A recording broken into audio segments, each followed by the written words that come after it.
Baik, shalom Bapak Ibu. Apa kabar? Panas? Panas ya. Nah, Bapak Ibu yang dikasihi Tuhan, saya percaya kita sudah merayakan Jumat Agung ini ya, atau memperingati kematian Tuhan Yesus ini mungkin sudah puluhan kali, berulang kali.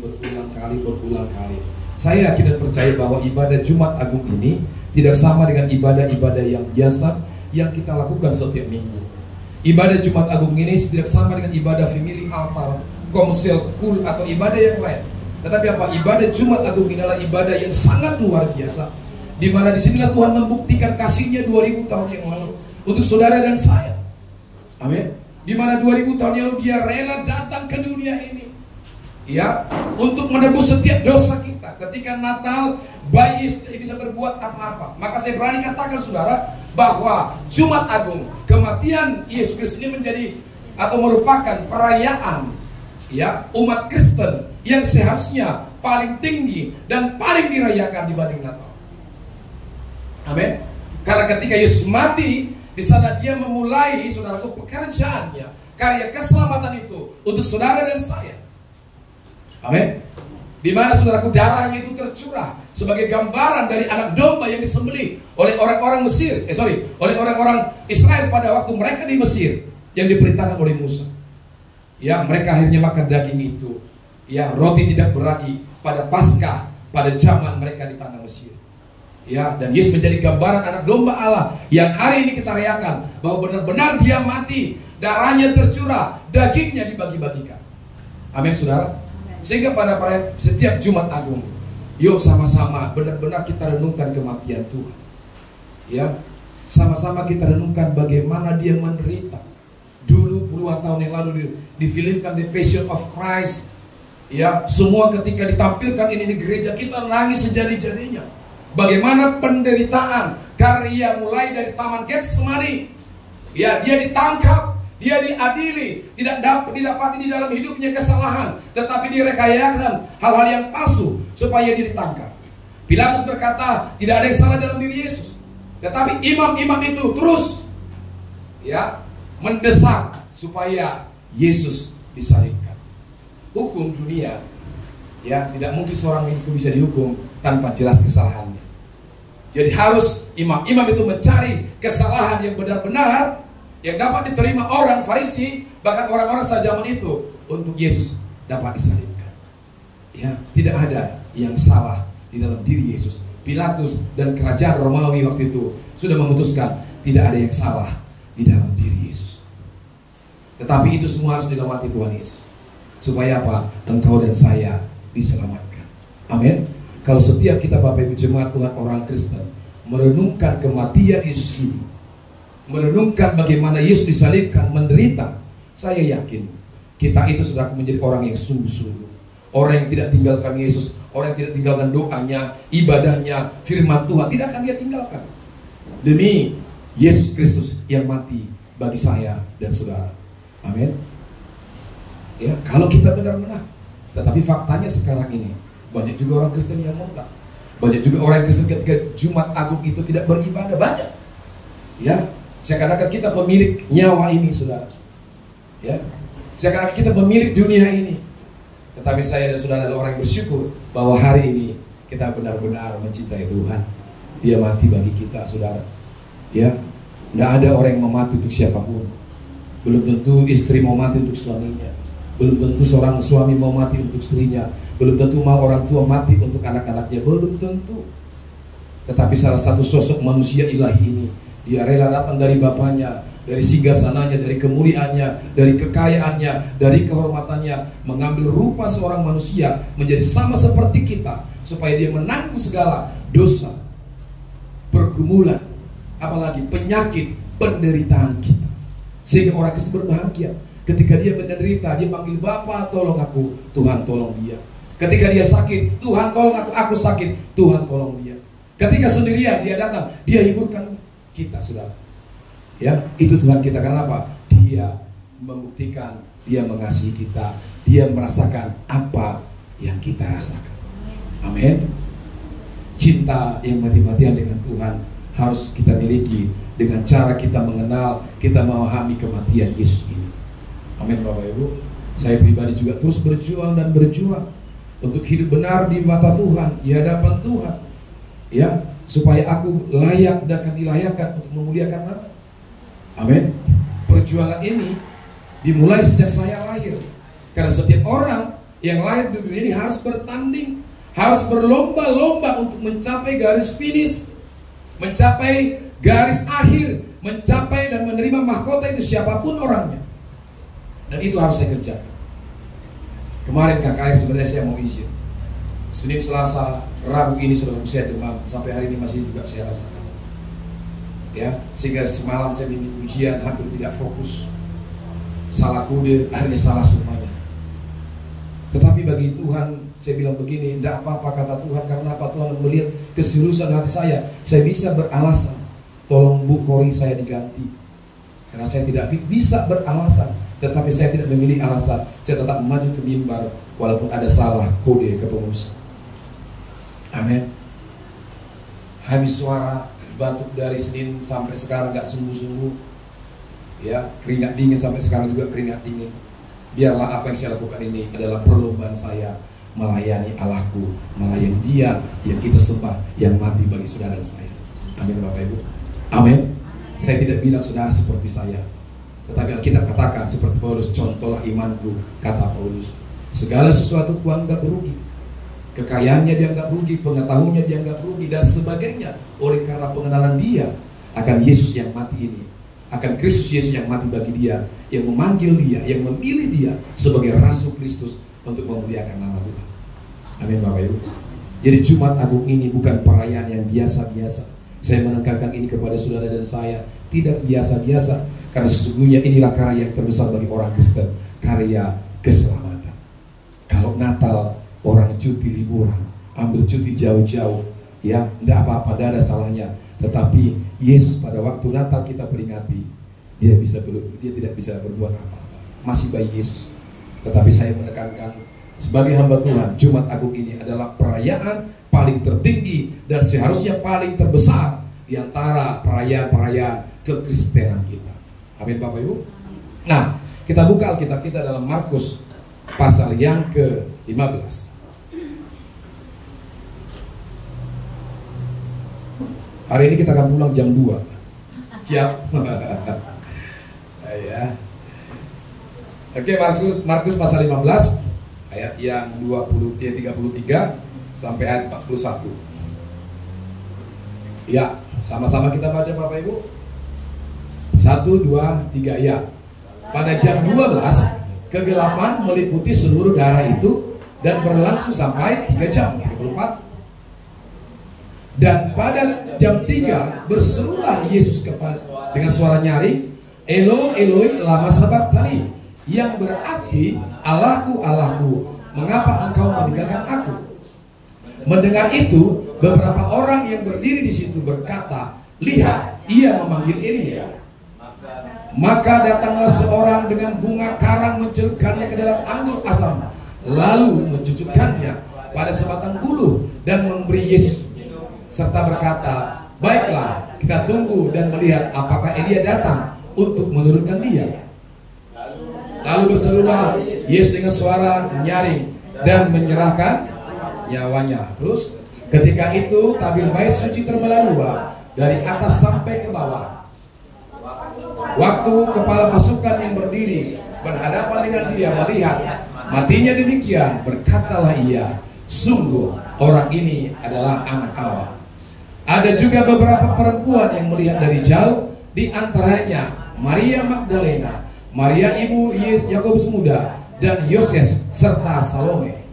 Mereka semuanya telah mengikuti Yesus dan melayaninya waktu ia di Galilea. Dan ada juga di situ banyak perempuan lain yang telah datang ke Yerusalem bersama-sama dengan Yesus. Amin. Perikopnya adalah Yesus mati. Ada banyak pengajaran yang berkata bahwa Yesus itu diangkat. Ada banyak orang yang percaya bahwa Yesus itu tidak mati. Tetapi Alkitab menyaksikan, dan beberapa perempuan-perempuan dan beberapa orang-orang yang saat itu menyaksikan bahwa Yesus benar-benar disalibkan dan benar-benar mati. Amin. Dan kita percaya bahwa Alkitab ini sungguh-sungguh adalah firman Allah, dan ini dicatat. Sehingga saudaraku, kita hari ini boleh mengetahuinya. Dan saudara percaya, saya percaya bahwa Yesus benar-benar mati. Nah, kemudian dalam Yohanes 3 ayat 16. Coba. Yohanes 3 ayat 16. Sama-sama kita baca Bapak Ibu, bahwa di sini Bapa menyerahkan anaknya yang tunggal. Ya. Yohanes 3:16. Sama-sama kita baca Bapak Ibu. Karena begitu besar kasih Allah akan dunia ini, sehingga ia mengaruniakan apa? Anaknya Yesus yang tunggal, supaya setiap orang yang percaya kepadanya tidak melainkan beroleh hidup yang kekal. Nah, karena begitu besar kasih Allah, kasih Bapa itu besar, sehingga dia mengaruniakan anaknya yang tunggal, Yesus Kristus, supaya apa? Supaya kita semuanya diselamatkan. Amin Bapak Ibu. Ya, karya keselamatan ini berasal daripada Yesus sendiri. Ya, begitu besar kasihnya, dia merelakan anaknya. Adakah di sini seorang bapak merelakan anaknya untuk menebus dosa anak tetangganya? Tidak ada. Tetapi bapak melakukannya, memilih yang terbaik. Kenapa? Karena dia sangat mencintai manusia. Amin. Ketika dia menciptakan manusia di dalam Kejadian pasal 3, saudara, ya, dikatakan apa? Bahwa dia sangat mengasihi, menyertai, ditempatkan di Taman Eden yang tidak ada kekurangan, seluruhnya ada di sana. Tetapi karena manusia ini diberikan hak yang tidak bisa diintervensi oleh Yesus, yaitu yang namanya will, kemauan. Ya, maka Yesus Tuhan mengizinkan itu terjadi. Sehingga apa, saudaraku? Manusia itu kedua-duanya ditipu oleh si jahat. Jatuhlah manusia itu di dalam dosa. Amin. Nah, ketika jatuh dalam dosa, Roma katakan ya bahwa upah dosa adalah maut. Maut di sini berbicara bukan kematian secara daging saja, tetapi maut di sini berbicara kematian selama-lamanya, kematian kekal, saudara. Ya, itulah makanya Tuhan katakan dia datang merelakan anaknya yang tunggal, supaya saudara jangan masuk kepada maut yang kekal ini. Amin. Ya, dia selamatkan kita. Tetapi karena ada hak prerogatif yang diberikan kepada manusia, yaitu kemauan ini, ya, maka manusia harus apa? Memilih. Amin. Dia datang menebus kita. Kalau kita nggak percaya, disinilah kemauan, disinilah hak manusia itu. Kalau kita nggak mau, Tuhan nggak bisa paksa. Amin. Nggak bisa paksa, tetapi Dia bisa menentukan, ya, setiap orang yang akan dipilih, yang akan dipanggil untuk masuk di dalam kerajaannya. Amin Bapak Ibu. Nah, kenapa dengan manusia ini, saudara? Ya, manusia ini saya katakan tadi, kita itu diciptakan segambar dan serupa dengan Allah. Katakan kiri kanan, engkau diciptakan segambar dan serupa dengan Allah. Ya, Alkitab tidak berkata kita itu diciptakan segambar dengan setan. Enggak. Tetapi Alkitab berkata kita diciptakan segambar dan serupa dengan Allah. Maka karena segambar diciptakan Allah, Dia juga menghembuskan nafasnya sendiri kepada tanah itu, kepada Adam, kepada kita. Maka kita hidup. Makanya roh kita ini berasal daripada Tuhan. Itulah sebabnya Dia harus rela mati untuk setiap manusia yang mau percaya kepada Tuhan Yesus. Amin. Nah, pertanyaannya, ada apa dengan manusia sehingga Tuhan Yesus datang ke dunia? Tadi sudah saya katakan, karena kasih. Karena manusia itu juga telah kehilangan kemuliaan Allah. Roma 3 ayat 23. Coba kita baca. Ini yang membuat, saudaraku, ya, manusia itu telah kehilangan kemuliaan Allah. Jadi Dia mau mengembalikan ini. Sama-sama kita baca. Karena semua orang telah berbuat dosa dan telah kehilangan kemuliaan Allah. Gambar diri Allah itu hilang. Kemuliaan Allah yang diciptakan tadi hilang dari diri kita. Inilah yang membuat Allah harus datang seperti manusia untuk mengembalikan posisi itu kepada saudara dan saya. Sehingga hari ini mendengar firman Tuhan ini, kita sadar, oh rupanya aku ini segambar dengan Yesus. Rupanya aku ini segambar dengan Allah. Jadi keluar dari gejala ini Bapak Ibu sekalian, ya, saudara harus sadar dan tidak berbuat dosa lagi. Aku ini segambar dengan Allah. Ketika kita keluar sana, kita mulai wanti-wanti, mulai hati-hati untuk berbuat dosa. Kalau setiap orang Kristen sadar dengan hal ini Bapak Ibu, maka dia tidak akan gampang melakukan dosa. Amin. Amin. Bapak Ibu, percaya engkau adalah gambaran Allah? Amin. Ya, kita ini percaya bahwa kita adalah gambaran Allah. Nah, neraka adalah tempat yang sangat mengerikan. Jadi jangan sampai masuk ke neraka. Karena itu Tuhan Yesus datang ke dunia ini untuk menyelamatkan kita. Bagaimana cara Tuhan Yesus untuk menyelamatkan? Ya, kenapa harus dengan proses yang mengerikan? Kenapa harus dengan salib? Ya, bisa aja kan ditembak mati, bisa aja kan diracun, mati. Tetapi tidak. Alkitab berkata, tanpa penumpahan darah tidak ada pengampunan. Jadi Yesus harus tertumpah darahnya seperti yang dinubuatkan para nabi. Ya, untuk keselamatan setiap kita, ya, harus tertumpah darah, ya, supaya kita semuanya dibenarkan oleh darah Yesus. Nah, kalau kita lihat Alkitab Bapak Ibu, ada 10 cara mati Tuhan Yesus dalam Alkitab yang tidak manusiawi. Yang pertama, tahap pertama adalah dia ditangkap di Taman Getsemani waktu berdoa. Gak manusiawi. Lagi doa, ditangkap. Ya. Kemudian apalagi? Yang kedua adalah dia dituduh dengan macam-macam tuduhan palsu lagi, diludahi, mukanya ditinju, dipukul, tetapi Tuhan Yesus tidak membalas. Ini tahap yang mengerikan yang kedua. Dia ditangkap, ya, dan dipukuli. Kemudian Tuhan Yesus dibelenggu, ini tahap yang ketiga. Dia dibelenggu, diadili, ya, di hadapan Pilatus. Dia raja segala raja, ya, dia Tuhan. Kok bisa diadili? Ini penderitaan tahap ketiga yang mengerikan. Yang keempat, dia dicambuk, ya. Proses dari penyalipan, jubah Tuhan Yesus dibuka dan dihukum cambuk. Dua algojo bergantian mengucapkan cambuk ke punggungnya Tuhan Yesus, dan ada potongan-potongan daging dicambuk itu. Ini mengerikan sekali pada tahap yang keempat. Tahap yang kelima juga sangat mengerikan. Kepala Tuhan Yesus diberi mahkota duri, ditancapkan di kepalanya sehingga kepalanya mengeluarkan darah dan mengalami sakit yang luar biasa, melebihi sakit kanker kepala. Siapakah pernah di sini diketok orang kepala sakit nggak? Sakit sebentar. Ada yang di sini dimahkotai duri? Nggak ada. Ini tahap kelima yang sangat mengerikan Bapak Ibu. Bercucuran darahnya keluar daripada kepalanya, supaya pikiran kita yang negatif, pikiran yang tidak benar itu diubahkan oleh Tuhan. Tahap yang keenam adalah Tuhan Yesus memikul salib. Dalam kesakitannya berlumuran darah, ditambah semalaman tidak tidur, dia harus memikul salibnya. Tuhan Yesus jatuh bangun memikul salibnya karena tidak kuat lagi. Saudara, kalau melihat Tuhan saudara seperti ini, bisa saja iman goyah. Benar? Bisa saja orang nggak mau jadi pengikut Kristus lagi. Makanya murid-muridnya pada ketakutan, ya kan? Lari kemana-mana. Raja yang berjanji membawa pembebasan, yang berjanji memberkati, yang berjanji membawa kita memulihkan bangsa Israel, kok mau mati disalibkan, ya? Tahap ketujuh makin ngeri. Tangan dan kakinya dipaku. Ya, ada 10 ini Bapak Ibu. Tangannya dipaku. Kalau sejarah membuktikan mungkin lebih dari 3 inci Bapak Ibu dipaku.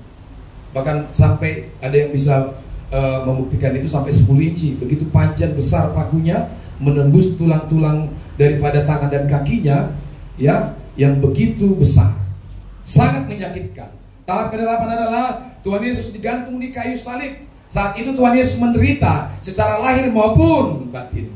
Secara lahiriah dia merasakan sakit yang luar biasa di sekujur tubuhnya dan merasa sesak karena cairan yang menekan jantungnya. Menderita, sangat mengerikan. Tidak sampai di situ, ya, secara batin Tuhan juga menderita karena ia melihat orang-orang yang lalu lalang menghujat dia. Siapa yang menghujat dia? Ada pahala ahli Taurat yang tahu firman, yang tahu kitab-kitab. Ada para tua-tua diejek, Ini gambaran daripada iblis yang menggoda Yudas pada waktu itu. Kau bilang itu rajamu, engkau bendahara mereka. Tetapi masa bendahara seorang raja tidur di kandang binatang. Ya, begitu kejam iblis menggoda sehingga Yudas mengkhianati Yesus. Kita jangan mau menjadi Yudas di akhir zaman yang mengkhianati Yesus. Setialah kepada Yesus apapun risikonya. Amin. Jangan gara-gara harta, jabatan, ya, apalagi kedudukan kita menjadi Yudas. Ya. Jangan Bapak Ibu. Digoda terus tuh Yudas, digoda. Masa kau bendahara raja orang Israel? Biasanya seorang raja punya kekayaan dan bendahara raja biasanya kaya-kaya, tetapi kau sangat miskin Yudas. Engkau tinggal dengan ayam, engkau tinggal dengan kambing di tempat ini. Digoda terus.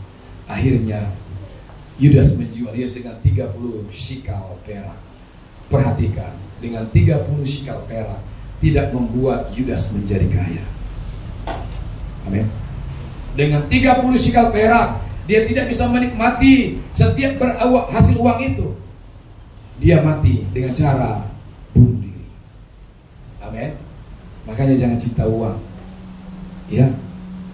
Jangan terlalu menghormati kekayaan dunia ini. Jangan. Kita harus sungguh-sungguh menghargai, menghormati kehadiran Yesus. Amin Bapak Ibu. Yang kesembilan adalah tahap yang kesembilan. Tuhan Yesus merasa ditinggalkan oleh Bapa. Ayat tadi, Elo, Elo, lama sabachthani. Ya, suatu saat saya pernah ditinggalkan orang tua saya. Begitu saya sangat mengerikan. Waktu saya kecil masih saya ingat. Saya nangis, saya cari mama saya nggak ketemu. Saya nangis-nangisan. Mungkin seperti itulah yang Yesus rasakan ketika dia ditinggalkan oleh bapaknya. Bapak, mengapa engkau meninggalkan aku? Dia merasa ditinggalkan. Dia merasa ditinggalkan juga oleh para murid-muridnya. Sekitar jam 12 siang sampai jam 3 petang, saudaraku, tiba-tiba langit di sekitar Golgota menjadi gelap. Tuhan Yesus gelisah dan dia berteriak, Eli, Eloi, Eloi, lama sabachthani. Amin Bapak Ibu. Kemana orang-orang yang diajarnya waktu di bait Allah dia ngajar? Kemana orang-orang yang disembuhkan itu ketika dia disalibkan? Kemana para murid yang 11 itu ketika dia disalibkan? Kemana? Makanya Bapak Ibu, tidak banyak orang yang menjadi sahabat dan teman kita ketika kita tinggal dalam penderitaan. Makanya Alkitab kebenaran berkata, ya sahabat yang sejati itu akan bisa kita lihat ketika engkau dalam kesusahan. Ya, orang banyak berteman karena ada temannya yang kaya, ada happy, ada party, banyak orang datang karena kesenangan, saudara. Tapi bagaimana menjadi sahabat sejati? Itu ketika kita mengalami kesusahan, penderitaan. Yesus ditinggalkan sendirian oleh semua orang, bahkan bapaknya pun meninggalkan dia. Amin. Itu tahap yang ke-9 yang mengerikan. Gak ada manusia yang kita lihat seperti Yesus, ya, sampai hari ini di dunia ini, yang sangat tersiksa, yang kematiannya tidak manusiawi, ya, tidak melalui proses hukum yang begitu bagus, bahkan seluruh rekayasa dibuat untuk dia dijebak, bahkan bisa disalib. Ya, men? Tetapi Yesus melakukan itu karena cintanya kepada saudara dan saya. Nah, tahap yang ke-10 di dalam firman Tuhan, saudaraku, penderitaan Kristus yang sebelum disalibkan adalah sesudah selesai, ya, dikatakan sudah selesai, it's finished. Ya Bapa, ke dalam tanganmu kuserahkan nyawaku. Lalu Tuhan mati. Pertanyaannya, mengapa Tuhan Yesus harus mati dengan cara demikian? Mengapa tidak dengan cara yang mudah saja? Ya, untuk pengorbanannya. Ya, dia harus, saudaraku, mengikuti seluruh kegenapan firman Allah yang dinubuatkan oleh para nabi. Nah, itu semuanya dilakukan bahwa tanpa penumpahan darah tidak ada pengampunan dosa. Untuk mengampuni dosa, saudara dan saya harus, ya, saudara dan saya, ya, dan dosa saya, Tuhan Yesus harus mati dengan cara yang demikian sesuai dengan nats Alkitab. Selain itu, apalagi yang Alkitab katakan dengan cara mati Tuhan Yesus yang seperti itu? Yang pertama, penyakit kita yang ditanggungnya. Dia mati dengan cara seperti itu supaya penyakit saya, penyakit saudara ditanggungnya. Yang kedua, penderitaan kita dipikulnya. Artinya orang gak ada lagi stres dengan penderitaan. Kita mengingat, oh Yesus ini rupanya lebih menderita dari saya. Ya kan? Yang ketiga apa? Dan oleh kuasa bilur-bilurnya kita disembuhkan. Amin. Dari ada 10 tahap. Coba ini kita renungkan dengan dalam-dalam, dengan sungguh-sungguh betapa Yesus itu menderita. Kita akan merasakan hadir Tuhan. Ya. Artinya kalau hanya di Yesus membuat standarnya adalah hukum Taurat, tidak ada sebenarnya kita yang selamat. Bahkan ketika dalam pelayanan Yesus juga, dia juga sedang menaikkan standar itu. Ya, Taurat berkata kalau berzina katanya dihukum. Ya, itu jelas. Tapi Yesus menaikkan standar itu. Orang yang melihat orang lain, ya, punya fantasi yang tidak baik dengan orang lain dibandingkan berlawan jenis, itu sudah zina. Jadi sebenarnya hukum Yesus lebih tinggi. Amin. Ya, jangan mencuri, katanya begitu. Yesus menaikkan standar itu. Orang yang menginginkan harta orang lain itu sudah dianggap lebih daripada mencuri. Amin. Tetapi Yesus memberikan standar kasih kepada kita. Amin, Bapak Ibu. Amin. Nah, saudara, kita kembali kepada slide dari BPP ini. Itu baru permulaan. Makasih bilang tadi jam 2. Jam 2 ya kan. Nah, kalau dari PPB, saudaraku, dikatakan di dalam perayaan Jumat Agung ini ada temanya bahwa rela berkorban seperti Kristus yang berkorban. Nah, apa yang ditujukan oleh Yesus dengan rela berkorban? Yang pertama adalah kalau kita baca Markus pasal 1 sampai ayat 8, ini lumayan panjang. Saudara bisa baca di rumah. Nah, bukti daripada Yesus rela berkorban adalah selama hidupnya dia melayani. Katakan melayani. Selama hidupnya dia bukan dilayani, tetapi mulai dia berumur 30 tahun, ya, kalau nggak salah, dia sudah mulai melayani. Dia melayani di bait Allah. Dia melayani banyak orang, orang sakit disembuhkan. Dia pergi ke bait Allah, ya, dia mengajar di situ. Dia berjalan, dia memulihkan banyak orang, menolong orang. Alkitab catatkan demikian. Tetapi ini harus kita contoh, ya. Jangan sampai saudaraku kita juga dilayani, ya. Jadi rela berkorban dalam hal melayani. Kita harus contoh Yesus, kita juga harus melayani. Siapa yang kita layani? Tuhan Yesus, pekerjaannya. Yang kedua apa? Manusia. Saya lihat di tempat kita ini, saudaraku, semuanya tidak mau dilayani. Semuanya melayani di sini. Saling mendahului dalam memberi hormat, saling mendahului dalam memberikan salam. Ya, ini kita contoh daripada pribadi Yesus yang rela melayani. Nah, pelayanan, saudaraku, dalam melayani harus didasari oleh panggilan. Saya, saudara, semua jemaat Tuhan, kalau sudah melayani, perhatikan dasarmu, dasarku betul nggak? Kalau tidak ada panggilan, panggilan siapa? Panggilan Tuhan kepada kita untuk melayani Dia, melayani pekerjaannya, melayani jiwa-jiwa, nggak bisa. Kita nggak sampai kapanpun nggak bisa kita ngerti apa itu melayani dan apa itu dilayani. Amin. Jadi harus punya dasar, ya, dengan panggilan. Yesus memulai pelayanan dengan landasan identitas surgawi yang jelas. Suara dari surga menyatakan bahwa Ia adalah anak yang kukasihi. Jelas panggilannya. Amin. Kita juga di tempat ini hamba-hamba Tuhan yang melayani Tuhan, harus jelas panggilan kita. Kita ini sudah ada panggilan enggak? Ya. Kalau sudah ada panggilan, maka kita akan dengan luas, dengan tulus melayani. Tanpa ada lagi, saudaraku, oh, enggak begitu. Oh, dia dulu kemarin sudah saya, dia sekarang. Enggak begitu lagi. Amin. Melayani dengan setulus hati untuk pekerjaan Tuhan. Pelayanan sejati dimulai dengan panggilan yang jelas, sehingga dikerjakan dengan kesungguhan dan kerelaan dalam berkorban. Semua jemaat Tuhan di sini rela berkorban. Ya, kita beribadah hari ini, kita juga sedang berkorban. Korban apa? Waktu. Hari ini banyak orang liburan, 3 hari loh. Ya kan? Saya juga kalau ambil cuti bisa 5 hari kan. Tapi saya batalkan. demi perlombaan iman ini. Ya, harus melayani. Karena apa? Kita ngerti panggilan kita.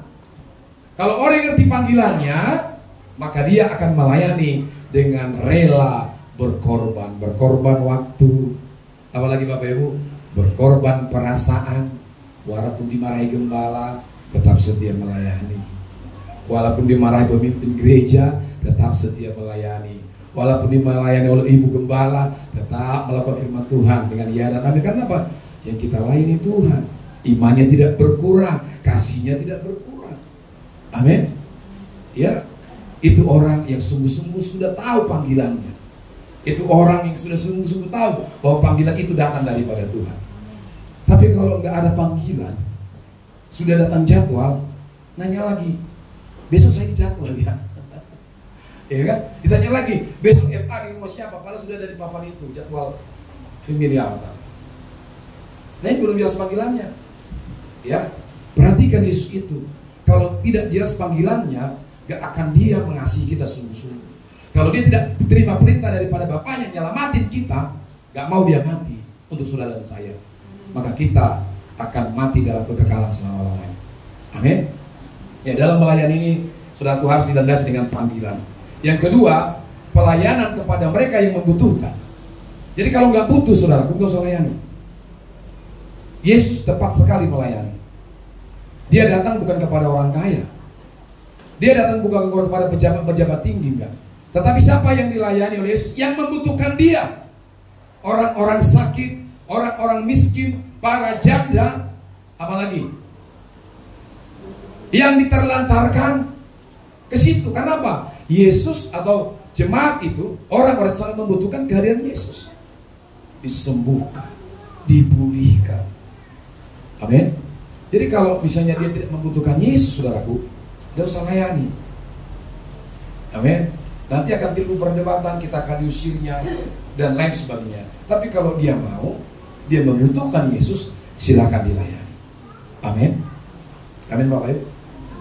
Nah, itu yang dikatakan oleh firman Tuhan ini. Kepada yang membutuhkan, pelayan Yesus ditunjukkan kepada mereka yang tersisih, membutuhkan bantuan. Nah, Yesus melayani orang sakit. Markus ayat 1 pasal 1 ayat 29 sampai 34, pasal 40 sampai 45. Kemudian pasal 2 ayat 1 sampai 11. Ini menceritakan bahwa Yesus melayani orang sakit, melayani kerasukan setan. Markus 5. Dia usir setan. Ya kan? Jadi harus melayani orang yang membutuhkan. Kemudian pelayanan harus disertai dengan kuasa. Amin. Karena namaku ini gak berkuasa, apalagi margaku enggak. Jadi kalau margaku dan namaku berhadapan dengan setan, aku akan hancur dan habis. Tapi kalau nama Yesus yang berkuasa kita bawa dalam pelayanan ini, darah Yesus yang tercurah itu, maka iblis akan ketakutan. Karena hanya kepada nama Yesus, kepada darah Yesus, iblis itu gak berani. Amin. Jadi dalam pelayanan ini harus kita sungguh-sungguh punya kuasa. Harus benar-benar kuasa Tuhan itu kita pegang. Ya, kuasa Tuhan ada pada kita untuk boleh kita impartasikan dalam pelayanan ini kepada siapapun, di mana saja pun, untuk melayani banyak orang. Amin. Ya, jadi harus disertai dengan kuasa. Yesus berkuasa atas apa? Penyakit. Jadi kalau sakit Bapak Ibu, jangan lari ke dokter dulu. Amin. Jangan langsung makan obat. Perkatakan dulu firman Tuhan. Kalau sakit perkatakan, aku hari ini sembuh, aku hari ini pulih, batuk, demam, pilek, polip, apa kayak namanya, sembuh dalam nama Yesus. Kalau itu sudah kita perkatakan, sekalipun memang belum menunjukkan tanda-tanda kesembuhan, engkau sudah berlaku yang benar di hadapan Tuhan. Tetapi kalau kau sakit, kita mengandalkan dokter. Kalau sembuh Bapak Ibu, yang dimuliakan dokter. Engkau akan cerita kepada orang, walaupun tidak salah, kemarin aku berobat di situ, jago loh dokter. Bukan Tuhan lagi kan? Kalau berobat ke dukun lagi sembuh, karena setan dunia ini juga sanggup berikan kesembuhan. Ketemulah di luar, ya, ada orang yang sakit, Tidak lagi kesaksian dari mulut kita ini. Coba lalai, bawa ke dukun sana. Waktu aku jatuh kemarin patah kaki, aku bawa ke sana, hanya 3 hari sembuh. Hebat loh dukunnya. Di sini Yesus menangis. Di sini Yesus sudah kita salibkan untuk kedua kali. Amin. Amin Bapak Ibu. Karena tidak selamanya penyakit itu membawa kepada kematian. Tetapi penyakit itu akan memuliakan Allah kalau kita sungguh-sungguh ya percaya kepada Tuhan. Amin Bapak Ibu. Bagi orang yang percaya tidak ada yang bagi orang yang percaya tidak ada yang mustahil. Kalau kita percaya kepada Tuhan, tidak ada yang mustahil. Amin Bapak Ibu. Ya, bukti daripada kerelaan Yesus adalah dia melayani. Yang kedua, hidup untuk memberikan nyawanya. Tadi sudah kita bahas. Dia memberikan nyawanya sampai mati. Ya, fakta membuktikan dia mati. Ya, baik secara dunia kedokteran, baik secara ilmu medis, baik secara historikalnya kepercayaan lain, ada banyak fakta yang menunjukkan bahwa Yesus benar-benar mati. Amin. Ya, is finished, kata dia. Bapa, kepadamu lagu serahkan nyawaku. Ya, kasih apa yang ada dalam nyawa Yesus? Ya, yang pertama adalah kasih tanpa syarat. Ya, atau disebut dengan agape. Tidak ada syarat. Ya, saya menikah dulu punya syarat dalam pikiran saya. Kalau saya menikah, saya punya pikiran dan standarisasi. Oh, nanti istri saya begini, nanti dia harus begini, nanti dia begini. Minimal dia kerja, karena situasi jahat sekarang, uang susah, ekonomi susah. Ya kan? Itu kan syarat kita. Ya. Kemudian kalau orang berjanji, ya, dalam janji jual beli, dalam janji apapun pasti ada syarat-syaratnya. Ya. Dalam juga pekerjaan dunia bisnis ada juga syarat-syaratnya, term and condition. Ya, ada klausul kontraknya, dibuat janji persyaratan. Kalau ini kau lakukan, ini kau dapat. Ini kau lakukan, ini kau dapat. Itu bersyarat. Tetapi kasih Yesus, saudaraku, adalah kasih tanpa syarat. Amin. Pengorbanan Kristus membuktikan bahwa kasihnya kepada manusia berdosa adalah kasih tanpa syarat. Kalau sudah kasih tanpa syarat ini dia berikan kepada kita, kenapa kita tidak mau datang kepada dia? Kenapa kita selalu tinggalkan ibadah-ibadah kita, jam-jam doa kita, pelayanan kita? Kenapa? Tidak ada syaratnya. Amin. Dalam kehidupan orang Israel begitu banyak persyaratan untuk menjadi imam. Harus dari suku Lewi, minimal dia juga orang Yehuda. Harus dia sunat. Yang ketiga, harus khatam Taurat, Zabur, dan Talmud. Harus khatam seluruhnya, baru boleh melayani. Banyak syarat. Untuk menghapus dosa, punya syarat bahwa korban-korban sembelihan di hadapan Tuhan. Itu semuanya Bapak Ibu dihapus oleh Tuhan. Tidak ada lagi kau datang kepadaku, nggak ada syarat. Datang kau di mana saja, kau bisa berdoa di mana saja, nyembah Tuhan di mana saja, memuji Tuhan di mana saja bisa, berbuat baik di mana saja, nolong orang berbuat baik di mana saja bisa. Tidak ada syarat Bapak Ibu. Tapi kita masih banyak ditipu di dunia ini. Sudah tanpa syarat, alias free, gratis, masih banyak kita meninggalkan Tuhan. Bukan orang yang di sini, yang di luar sana. Amin. Coba kita pelajari agama-agama di dunia ini. Saya pastikan semua bersyarat. Hanya Yesus yang memberikan kasih tanpa syarat kepada setiap orang yang percaya kepadanya. Tidak seorang pun yang dapat memenuhi syarat, karena semua orang berdosa. Roma 3 diberikan tadi. Namun oleh anugerah mendapat keselamatan. Amin. Oleh anugerah, oleh kasih tak bersyarat itu, saya saudara menerima keselamatan yang cuma-cuma yang diberikan Tuhan kepada kita lewat kematiannya. Amin Bapak Ibu.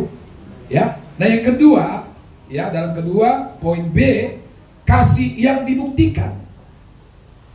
Seorang figur, ya, figur lah katakannya, dalam film Romeo dan Juliet. Orang-orang tua yang umur 70 pasti tahu ini. Dulu filmnya ini lama. Romeo dan Juliet ini adalah pasangan yang saling mencintai. Mereka punya tantangan, mereka punya pergumulan, tidak disukai orang, dan ada yang tidak mau mereka ini menjalin hubungan. Saudaraku, karena cinta yang tak bersyarat itu, ya kan? Romeo dan Juliet ini walaupun dihalangi orang, mereka buktikan cintanya yang luar biasa. Dua-duanya mati minum racun. Ya. Jadi kasih itu harus dibuktikan. Amin. Yesus membuktikan ini kepada kita. Sampai ke tiang salib dia buktikan. Jadi gak muluk-muluk Bapak Ibu, gak cerita fiksi, gak dongeng, ini Alkitab. Betul-betul dia buktikan. Aku ini mengasihi jemaat GBI Soekarno-Hatta. Dia buktikan, saudara. Dia mati. Ya, amin.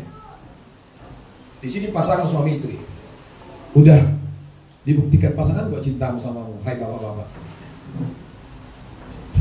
Udah. Ibu-ibu, suaminya udah buktikan gak cintanya sama Anda sebagai seorang istri. Sudah. Sampai mati dia tinggalkan kita kan? Ya. Walaupun sekarang ada ibu-ibu sudah janda, nggak nikah dia lagi kan? Itu salah satu apa? Bukti kasih kita kepada pasangan kita. Amin. Kalau kau sudah alami itu, coba bandingkan ini dengan kasih Yesus yang dia buktikan. Yesus mengatakan, tidak ada kasih yang lebih besar dari kasih apa? Seorang yang memberikan nyawa bagi sahabatnya. Makanya orang Batak bilang begini, sirang ma namar ale-ale, lobian matian gina. Kenapa? Karena cinta sahabat. Di sini Yesus menyebut kita sahabat. Ya, nggak ada. Amin. Ya, buktikan kasih itu kepada Tuhan. Ya, kemarin saya buat story di Facebooknya gereja. Hari ini hujan, iman sejati akan dibuktikan. Banyak komentar. Ada komentar seorang bilang begini, gimana Pak kalau nggak punya, Bapak kan punya mobil katanya kan? Kalau dia nggak tahu itu mobil orang kaya, saya hanya akan mendapat gelar MBA, menikmati berkat Allah. Dari itu bilang saya, ya nggak miliknya tapi bisa nikmati kan begitu kan? Saya bilang, saya Pak sudah alami. Ketika 2017 Haris Project, ya baru kali itu sudah saya alami tidak punya mobil ke gereja. Saya bilang sama dia, imanku tidak luntur gara-gara hujan. Dan itu kubuktikan cintaku itu kepada Tuhan. Kenapa? Aku sudah kenal dia. Dia terdiam. Jadi kalau seandainya Bapak nggak punya motor, aku akan jalan kaki ke gereja. Kenapa? Karena itu sudah kubuktikan di GBI Mawar Salon. Mau apa lagi Bapak Ibu yang saya? Enggak, bukan karena mobil. Ya kan? Dia bilang, Bapak enggak karena dia. Enggak. Makanya saya sebagai hamba Tuhan melatih semua jemaat, jangan gara-gara hujan cintamu ini gak bisa buktikan dengan Tuhan. Amin. Pastor Andis Panjaitan kemarin bilang begitu kan, gak ada dari 10 kilo, lebih 10 kilo dari 10 kilo rumah kita dari gereja ini. Artinya 10 kilo masih bisa jalan kaki. Jam 10 masuk gereja contohnya, jam 9 jalan sampai gak? Sampai. Masalahnya kita membuktikan kasih kita kepada Tuhan apa enggak? Amin. Amin. Karena cinta itu saya buktikan. Ketika kami melayani di Lubugau, proyek habis, kendaraan ditarik, mau dijual, ya banyak orang yang mengasihi kami. Bang, apa Lubugau? Sama yuk, bareng-bareng yuk. Oke. Tapi aku tidak mau melatih. Karena apa? Aku tahu sesuatu anak raja. Ya, kami gak mau gratisan, enggak. Kami akan naik motor. Sekalipun mereka marah sama kita, ayolah bang. Ya, banyak teman-teman yang mencintai kami yang menonton, kami nggak mau. Saya nggak mau gratisan numpang terus. Aku harus buktikan cintaku kepada dia, karena dia telah buktikan cintanya kepada. Amin. Kalau ini kita miliki Bapak Ibu, luar biasa cinta Tuhan kepada kita. Suatu saat Bapak Ibu juga nanti akan menjadi pendeta, akan menjadi gembala yang menggembalakan domba-dombanya Tuhan. Amin. Miliki cinta yang sungguh-sungguh pada Tuhan. Amin. Yesus bukan hanya mengajar, melainkan meneladankan pengorbanan itu dengan tindakan nyata. Yesus tidak bullshit. Yesus tidak hanya ngomong bohong enggak. Dia teladankan semuanya. Dia berikan contoh. Amin. Saya dan saudara sebagai orang tua juga harus berikan contoh kepada anak-anak. Ya. Amin, bapak-bapak, ibu-ibu. Kita harus berikan contoh kepada anak kita dalam segala hal sesuai dengan kebenaran firman Tuhan. Jangan dimanjain tuh anak. Ya, khotbah kemarin juga itu memesankan kepada generasi. Lihat Pak Andis itu, anak-anaknya tiga-tiganya melayani. Sudah saya lihat di gerejanya. Kalau sudah ibunya WL, bapaknya khotbah, komplit lah di Panjaitan Brothers. Ya, bisa dilatih anak-anaknya melayani Tuhan. Tiga-tiganya, nggak ada yang berontak. Pegang pas, pegangnya pas. Walaupun belepotan, tidak apa-apa. Ya, makanya yang dua ini saya bilang harus melayani Tuhan. Kalau tidak, jangan di rumah tinggal. Ya, harus keras. Harus disiplinkan anak-anak kita. Kita berikan contoh kepada mereka, teladan kepada mereka, supaya mereka anak-anak yang diberkati Tuhan. Amin, Bapak Ibu. Bersama mereka hanya 60-70 tahun bersama dengan mereka. Setelah itu, kalau anak-anak kita nggak kuat dasarnya, kemana mereka? Dan itu pun kalau panjang umurnya. Kalau seperti kemarin, lagi asik nari-nari, masih game, jatuh tiba-tiba, ya kan? Habis nafasnya. Ya, nggak tahu kita hari Tuhan ini, ya.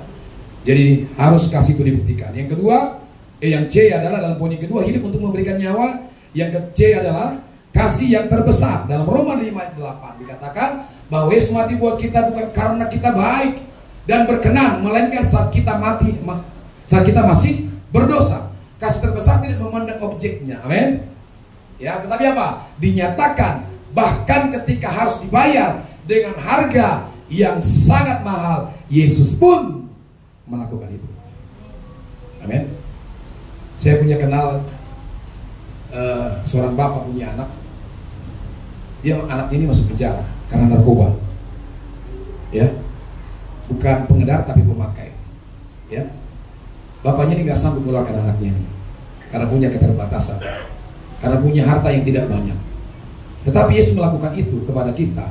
Sekalipun kita dalam hukuman dosa, harga yang Yesus bayar itu sangat mahal. Nyawanya, amin. Dirinya rela mati untuk menebus. Itu harga yang sangat mahal. Gak bisa dibeli dengan duit, ya. Gak bisa digantikan dengan harta, enggak. Ada di sini orang yang mau menggantikan anaknya. Kalau anaknya misalnya gagal ginjalnya mau dikasih, dua-duanya pasti mikir panjang. Kalau tidak disertai dengan kasih sungguh-sungguh, tidak akan mau tuh orang tuanya. Transplantasi ginjal, transplantasi jantung ada. Karena akan mengorbankan nyawa yang begitu besar. Tapi Yesus memberikan itu karena cintanya kepada kita semuanya. Amin. Ya, jadi dari dua hal ini Bapak Ibu, ya, apa yang diberikan oleh Yesus dalam rela berkorban, dia melayani kita, kemudian dia hidup memberikan nyawanya untuk semua orang. Kita pun harus memberikan nyawa kita untuk Tuhan. Amin Bapak Ibu. Barang siapa yang mempertahankan nyawanya, ia akan kehilangan nyawanya. Tapi barang siapa yang mempersembahkan nyawanya, ia akan mendapati nyawanya kembali. Amin Bapak Ibu. Tuhan memberkati. Mari kita berdiri.